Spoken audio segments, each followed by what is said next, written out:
Hello' everyone, মোৰ আগৰ embroidery ভিডিঅ'টোত আপোনালোকে বহুত মৰম দিছে আৰু আপোনালোকৰ বহুত ডাউট আছিল, তাকে কমেণ্টবোৰৰ ওপৰত বেছ কৰি এইটো ভিডিঅ' লৈ আহিছোঁ। প্ৰথম কমেণ্টটো হ'ল নিচিতা দেৱীয়ে কৰিছে, বা একদম প্ৰথমৰ পৰা শেষলৈকে বনোৱা শিকাই দিব আৰু আখৰ লিখাটোও শিকাই দিব। আৰু ছেকেণ্ড কমেণ্টটো কৰিছিল কৰিশ্মিতা হাজৰিকাই, আৰু এনেকুৱা ভিডিঅ' দিবচোন বা। প্ৰথমৰ পৰা এইটো ভিডিঅ' লৈ আহিছোঁ, একে ষ্টাইলৰ ভিডিঅ'। থাৰ্ড কমেণ্টটো কৰিছে লীনা গগৈয়ে, এই হুকবোৰ ক'ত কিনিব পাৰিম জনাবচোন। এই হুকবোৰ কিনিব পাৰিব আপোনালোকে সূতাৰ দোকানত, আৰু অনলাইনতো ল'ব পাৰিব। অনলাইনত এম্ব্ৰইডাৰী হুক বুলি মাৰি দিলে আহিব। পিছৰ কমেণ্টটো কৰিছে গুণ শৰ্মাই, কি কাপোৰত এম্ব্ৰইডাৰী কৰে বা জনাবচোন প্লিজ। আৰু এটা কমেণ্ট কৰিছে সুমিত্ৰা পাটোৱাৰীয়ে, বা কাপোৰখন কি হয়, কটন নে? হয়, মই কটন কাপোৰত কৰোঁ, আৰু বেলেগ কিবা কাপোৰত কৰে যদি নাজানো, কিন্তু মই কটন কাপোৰতে কৰোঁ। জ্যোতিস্মিতা দেৱীয়ে কমেণ্ট কৰিছিল, বা কাপোৰখন ক'ত কিনিব পাম? মই বহুত বিচাৰিছিলোঁ কিন্তু পোৱা নাই। এইবোৰ আপোনালোকে সূতাৰ দোকানত কিনিবলৈ পাব, নহ'লে দৰ্জীৰ দোকানত কিনিবলৈ পাব। দিব্যাশ্ৰী অফিচিয়েল ব্লগৰ পৰা কমেণ্ট কৰিছিল, কাপোৰটো লগাব পৰা নাই। কাপোৰটো লগাবলৈ প্ৰথমতে এম্ব্ৰইডাৰী ফ্ৰেমকেইটা ছেপাৰেট কৰি ল'ব লাগিব। তাৰপিছত এই হুক নথকা ৰাউণ্ড চাৰ্কেলটো তলত দিব, আৰু মাজত কাপোৰখন ৰাখি ওপৰত এই হুক থকা ফ্ৰেমটো ৰাখি দিব, আৰু কাপোৰখন ফিটিং কৰি লোৱাৰ পিছত এই হুকটো টান কৰি দিব, আৰু টান কৰি হোৱাৰ পিছত এই চাৰিওফালৰ কাপোৰখিনিৰ পৰা অকণমান কাপোৰ ৰাখি বাকীখিনি কাটি দিব। মই ভিডিঅ'টোত দেখুৱাৰ দৰে কাটি ল'ব, আৰু মাজে মাজে কাপোৰবোৰ অলপ কোচ খাই যায় বা পাতলা হৈ যায়, আৰু তেতিয়া আপোনালোকে বাৰে বাৰে খুলি পিনি টান কৰি ল'ব, টানি দিব অকণমান, তেতিয়া টান হৈ যাব। আৰু এনেকুৱা মই দুটা ফ্ৰেম বনাম আজি, সেইবাবে প্ৰথমতে এটা ডাঙৰ লৈছোঁ আৰু পিছত সৰু এটা ফ্ৰেম লৈছোঁ। চয়নিকা দেৱীয়ে কমেণ্ট কৰিছিল, কি থ্ৰেড লৈছা ফ্লাৱাৰ কেইটা বনাওঁতে? মই এয়া লৈছোঁ ডেন্সি সূতা, আৰু মই গুলিও ব্যৱহাৰ কৰোঁ, পিছত দেখুৱাম লাহে লাহে। একেবাৰে প্ৰথম কমেণ্টটোত দিছিল প্ৰথমৰ পৰা দেখুৱাবলৈ, আৰু কেনেকৈ লিখোঁ তাক দেখুৱাই দিবলৈ। প্ৰথমতে এখিলা বগা কাগজত যি লিখিব লাগে সেইখিনি লিখি ল'ম। তাৰপিছত ফ্ৰেমৰ পৰা উলিয়াই কটন কাপোৰডোখৰত কাগজখনৰ ওপৰত ৰাখি তাৰ ওপৰত নকল কৰি যাম। প্ৰথমতে ফ্ৰেমৰ জোখত কাটি ল'ব কাপোৰডোখৰ, তাৰ পিছতহে এনেদৰে নকল কৰিব, কাৰণ নহ'লে ফ্ৰেমৰ মতে নহ'ব আৰু একা বেকা হৈ যাব পাৰে, আৰু জোখত নিমিলিবও পাৰে। ৰীনাক্ষী বৰাই কমেণ্ট কৰিছে, হেণ্ডৰাইটিংখিনি লিখোঁতে একেলগে যে লিখি গৈছে, সূতা দি গাঁঠি দিয়ে নি? ভালকৈ কৈ দিবচোন, কনফিউজন আছে বাকী বহুত ধুনীয়া লাগিছে। Thank you ৰীনাক্ষী।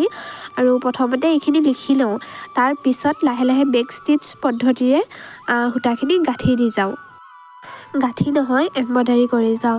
তাৰপিছত এটা কমেণ্ট কৰিছিল কৰিশ্মিতা হাজৰিকাই, প্লিজ বা ক'বাচোন, কাপোৰখনত ফ্লাৱাৰ ডিজাইনটো আঁকি লওঁতে কলমৰ দাগবোৰ ওলাই যায় কেতিয়াবা, সেইবোৰ কেনেকৈ চাফা কৰিম ক'বাচোন দেই। এইটো চলিউশ্যন থকা হ'লে ভালেই আছিল, কিন্তু ইয়াৰ চলিউশ্যন নাই। মই এটা ভিডিঅ'ত পাইছিলোঁ যে এনেদৰে লিখি লোৱাৰ পিছত মোহাৰিবলৈ হ'লে আইৰণ কৰি দিলে কলম বা কাঠ পেঞ্চিলৰ দাগবোৰ নাইকিয়া হৈ যায়, কিন্তু মই ট্ৰাই কৰি চাইছিলোঁ, তেনেকুৱা একো নহয়।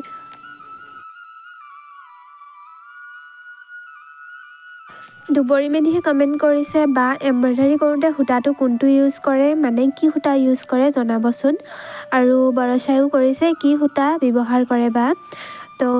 ফুলবোৰ কৰোঁতে ইউজ কৰোঁ ডেন্সি সূতা, আৰু আখৰ লিখিবলৈ ইউজ কৰোঁ গুলি সূতা। গুলি সূতাটো অকণ মই ভাল পাওঁ কৰিবলৈ, সেইকাৰণে গুলি সূতা ইউজ কৰোঁ।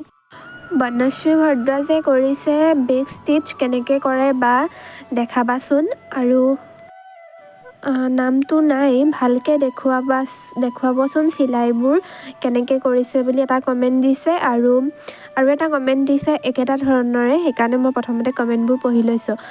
PGNPয়ে কমেণ্ট কৰিছে, সূতাডাল কেনেকৈ কোনফালে ভৰাইছে ভালকৈ দেখাবাচোন। ইয়াত দেখা পাইছে, প্ৰথমতে আঁকি লোৱাৰ মতে এইচটোৰ তলৰ মূৰটোত প্ৰথমতে ভৰাইছোঁ, তাৰপিছত একেবাৰে ওপৰৰ মূৰটোত আনডাল ৰছী ভৰাইছোঁ। তাৰপিছত আকৌ কিনাৰত থকা এইচটোৰ আঁচডালৰ পৰা ওপৰৰ পৰা একেবাৰে তললৈ ভৰাম। এইটোৱে হ'ল বেক ষ্টিচ, আৰু যেনেদৰে লিখি যোৱা যায় সেইটো ঘৰে ঘৰে সূতাবোৰ ভৰাই পিনি গাঁঠি গ'লে হৈ যায়। নামটো লোৱা নাই, কিন্তু আৰ্টৰ লগত জড়িত এজন ব্যক্তিয়ে কমেণ্ট কৰিছে, তুমি বৰ ভাল, কাৰণ তোমাৰ পৰা শিকি কিছুমানে নিজৰ জীৱিকা বাছি লৈছে, লগতে বহুতৰ এইবোৰ কামৰ প্ৰতি নিচা বাঢ়িছে। থেংক ইউ ছ' মাছ আপোনালৈ এনেদৰে ছাপোৰ্ট কৰি যোৱাৰ বাবে বহুত বহুত ধন্যবাদ। এজনে কমেণ্ট কৰিছে, বেচিলে দামটো কিমান লয় এখনত? দামটোৰ কথা মই ক'ব নোৱাৰোঁ, কাৰণ এইটো মোৰ বিজনেছ নহয়। আপুনি এজন স্মল বিজনেছ অ'নাৰক সুধিব, তেওঁৰ পৰা ল'ব, নহ'লেও নিজৰ ফালৰ পৰা দিব, কাৰণ আপুনি দামটো কিমানত কিনিছে, ফ্ৰেমটো কিমানত কিনিছে, কাপোৰখন কিমানত কিনিছে, সেইটো হিচাপত উলিয়াব লাগিব। ছ' নিজেই এইখিনি কাম নিজেই কেলকুলেশ্যন কৰি ল'লে বেছি ভাল হ'ব। এগৰাকীয়ে কমেণ্ট কৰিছিল, বা তাত মোৰ নামটো লিখি দিবা অপৰাজিতা বুলি প্লিজ। যিহেতু কিউ এন এ ভিডিঅ' নাম নিদিওঁ বুলি ভাবিছিলোঁ যদিও কমেণ্টটো যিহেতু পালোঁ, ছ' দি দিলোঁ আৰু। তৃণা দেৱীয়ে কমেণ্ট কৰিছিল, এটা ফ্ৰেমত কিমান পৰিব?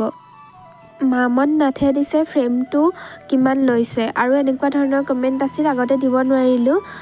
ফাৰ্মিন বেগমে দিছে, মিডিয়াম চাইজৰ এখনৰ ৰেটটো কিমান পৰিব জনাব, বেয়া নোপোৱা যদি। ফ্ৰেমটো আমাৰ ইয়াত কিনিবলৈ হ'লে 50 টকা 60 টকামান পৰে একেবাৰে সৰুটোত, আৰু চাইজ লৈ লৈ বেলেগ বেলেগ হয়। মই এনেকৈ ইঞ্চি হিচাপত জোখা নাই, আৰু অনলাইনত আৰু বেছি হয়। চাই ল'ব নিজৰ এৰিয়াত কিমানকৈ লয়।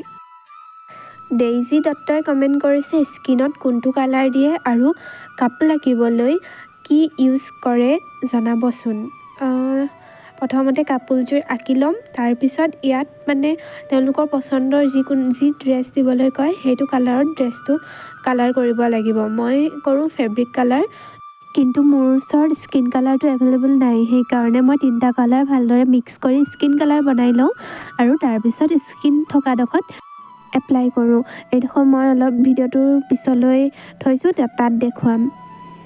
কেইটামান চিমিলাৰ কমেণ্ট আছিল, ফ্ৰেমখনো দিব লাগিব নেকি? ৰীতা ক্ৰিয়েশ্যনে কৰিছে, আৰু জ্যোতিময় কলিতাই কৰিছে, এম্ব্ৰইডাৰী কাপোৰখন ফ্ৰেমত সোমাই এম্ব্ৰইডাৰীখিনি কৰা, কিন্তু অৰ্ডাৰী কাপোৰখন কেনেকৈ দিয়া? ঝৰ্ণা শইকীয়াই কৰিছে, ফ্ৰেমটো উলিয়াই নে তাতে থাকি যায় জনাবচোন। আৰু এটা কমেণ্ট কৰিছে মনালিছা কলিতাই, বা ফ্ৰেমটো উলিয়াব নোৱাৰি নেকি? ইয়াৰ এনচাৰটো হ'ল, যদি আপোনালোকে বৰ্তমান শিকি আছে তেনেহ'লে এইখন শিকি হোৱাৰ পিছত উলিয়াই থৈ দিব পাৰিব, কিন্তু যদি অৰ্ডাৰ আহিছে তেতিয়া এই ফ্ৰেমটোৰ লগতে দিব লাগিব, কাৰণ তেওঁলোকে ডেক'ৰেশ্যনৰ বাবে ৱালত ক'ৰবাত ওলমাই থ'ব, হেং কৰি থ'ব, তো যাতে তেৰা বেকা নহয়, অকল একদম চাৰ্কল টাইপত থাকে, সেইকাৰণে এইখন ফ্ৰেমটো লগাই দিব লাগিব, আৰু ফ্ৰেমৰ চাৰিওফালে কিবা এটা ডেক'ৰেশ্যন কৰি দিলে ভাল লাগে। আৰু এতিয়া দেখুৱাবলৈ লৈছোঁ মই স্কিন কালাৰটো কেনেকৈ বনাওঁ। প্ৰথমতে লৈছোঁ অকণমান হোৱাইট কালাৰ, তাৰপিছত অলপ সৰহকৈ য়েল্ল' কালাৰ, আৰু দুইটা ভালদৰে মিক্স কৰি ল'ম। তাৰপিছত এটুপমান লৈছোঁ ৰেড কালাৰ, আৰু এইটো একদম ভালদৰে মিক্স নোহোৱালৈকে মিক্স কৰিয়েই থাকিম, আৰু মিক্স কৰি কৰি যেতিয়া স্কিনৰ কালাৰটো ওলাবগৈ তেতিয়া আমাৰ কালাৰ ৰেডি হৈ যাব। যদি কালাৰ কৰা প্লেটখনত ধৰিব নোৱাৰে, হাতত অকণমান লগাই চাব, আৰু আমাৰ স্কিন কালাৰটো ৰেডি হৈ গ'ল। মই ইয়াত এপ্লাই কৰি দিছোঁ।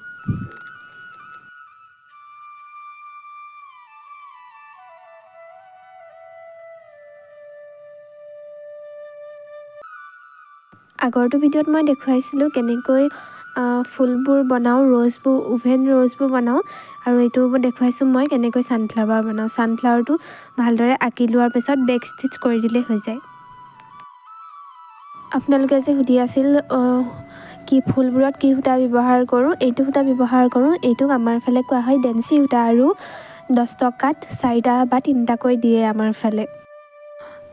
ৰিচু নামৰ এগৰাকীয়ে কমেণ্ট কৰিছিল, কইনাক পিন্ধোৱা ৰেড কালাৰৰ কাপোৰটো দোকানত কি বুলি ক'লে পাম জনাবচোন বা।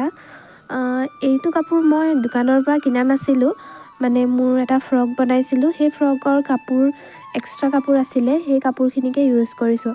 আপোনালোকে তেনেকৈ মানে চাদৰ মেখেলা চিলাওঁতে ৰৈ যোৱা এক্সট্ৰা কাপোৰো ইউজ কৰিব পাৰিব, কিন্তু নতুন ইউজ কৰিব, আৰু কইনাজনীক যদি কেনেকৈ পিন্ধাব লাগে সেইটো নাজানে তেনেহ'লে মোৰ আগৰ ভিডিঅ'ত ধুনীয়াকৈ দি থোৱা আছে, তাত চাই ল'ব পাৰিব। তাত মই দেখুৱাইছিলোঁ খোপা বনোৱাটো, মানে কইনাৰ খোপাটো, আৰু ইয়াত দেখুৱাইছোঁ গাভৰু ছোৱালীজনী মানে চুলিখিনি কেনেকৈ মেলি ৰাখিব পাৰি।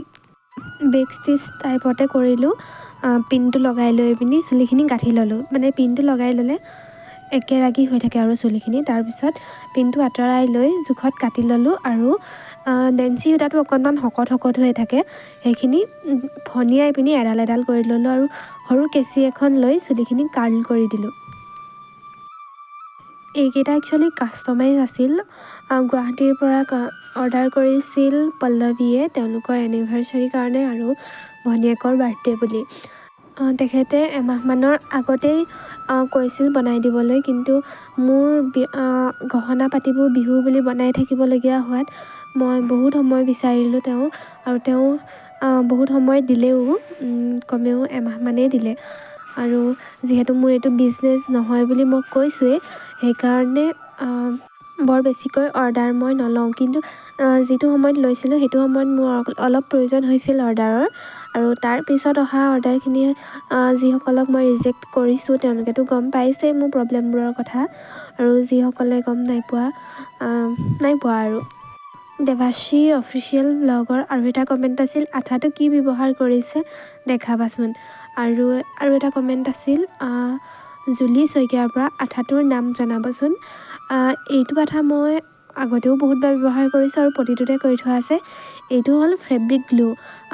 এইটো ষ্ট'নখিনিৰ লগত পায়, বিশেষকৈ কিছুমান ষ্ট'ন অৰ্ডাৰ দিলে তাৰ লগতে আহে, তো এক্সট্ৰাকৈ কিনিবলগীয়া হোৱা নাই। আৰু এইটো বহুত মানে ষ্ট্ৰং বুলিয়ে ক'ব লাগিব, কাপোৰ বা এনেকুৱা বস্তুত পটককৈ লাগে। আৰু এইটো হ'ল ফাইনেল লুকটো, কেনেকুৱা লাগিছে কমেণ্টত জনাব।